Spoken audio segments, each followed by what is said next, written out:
ఏ పద్యానికి ఆ పద్యం ముక్తకం అనమాట. ఏ పద్యాన్ని చదువుకుంటే ఆ పద్యంలోనే ఒక ప్రత్యేకమైన భావం ఉంటుంది. పై పద్యానికి కింద పద్యానికి రెండింటికి సంబంధం ఏమీ ఉండదు. కానీ ఒక శతకంలో ఓ కథ చెప్పారు మహానుభావులు చెరువు సత్యనారాయణ శాస్త్రి గారు. ఆయన రాసిన శతకం సుబ్బలక్ష్మి శతకం. సుబ్బలక్ష్మి శతకం. ఆయన మకుటం కూడా సల్లా సల్లా ఎంగటి సుబ్బలక్ష్మి బతుకేలా నీవు లేకుండినన్. ఇది ఆఖరి పదం.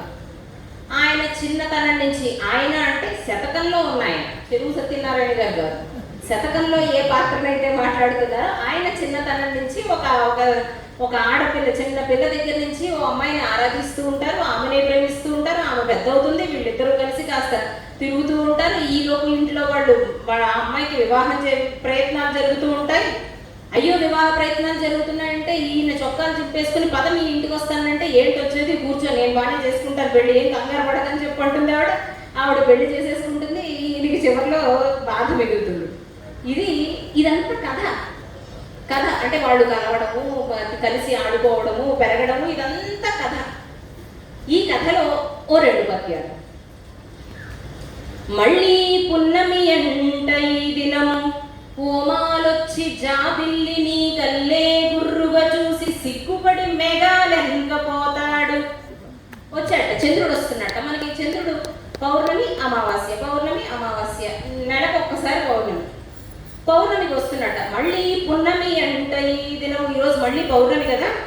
ఓమాలొచ్చి జాబిల్లి, ఒక్కసారి వచ్చి జాబిల్లి నీ కల్లే గుర్రుగా చూసి సిగ్గుపడి మేఘాలెంకపోతాడు. వచ్చి ఒక్కసారి నీ మొహం చూసి మళ్ళీ కోపంగా ఒకసారి మటమటమట్లాడిపోతే వెనక్కి వెళ్ళిపోతాట మేఘాలు.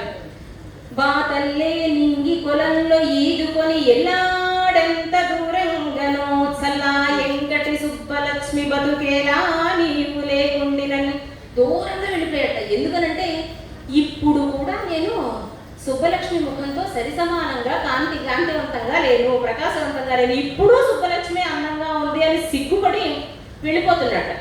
దూరంగా వెళ్ళిపోయాడు చంద్రుడికి. ఎంత దూరంగా వెళ్ళిపోయాడు అంటే తిరిగి మళ్ళీ రావాలంటే 1 రోజులు పడుతుందండి. అంత దూరంగా వెళ్ళిపోయాడంటే పౌర్ణమి నుంచి మళ్ళీ తన కళలన్నీ సంతరించుకుని మళ్ళీ రావడానికి 1 రోజుల సమయం పడుతుంది. అంత దూరం వెళ్ళిపోయాట చంద్రుడు.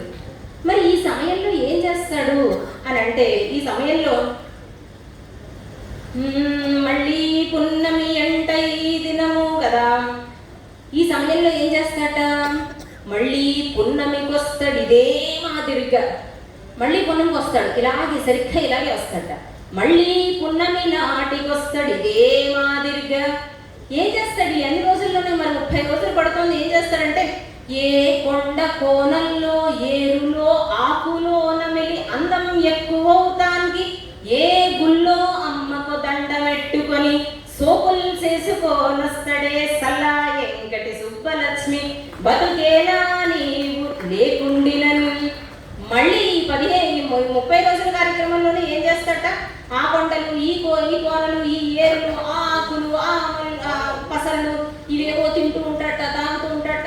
అక్కడ ములిగితే ఎక్కువ సౌందర్యం వస్తుంది, ఇక్కడ ములిగితే సౌందర్యం వస్తుందని ఏరుల్లో ములుగుతూ ఉంటాట, ఆకులు తింటూ ఉంటాట, పసర్లు పూసుకుంటూ ఉంటాట. ఇన్ని చేస్తూ సోకులు చేసి ఏ గుళ్ళో చివరికి మానవ ప్రయత్నం అయిపోయిన తర్వాత దేవుడికి దండం పెట్టుకోవాలిగా.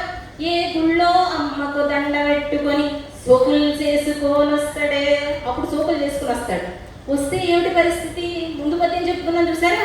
మళ్ళీ పున్నమి ఎంట ఈ దినం ఓమాలొచ్చి జాబిల్లి నీ కల్లే గుర్రుగా చూసి మేఘాలెంకపోతాడు. అంటే పౌర్ణమి అమావాస్య ఏర్పడు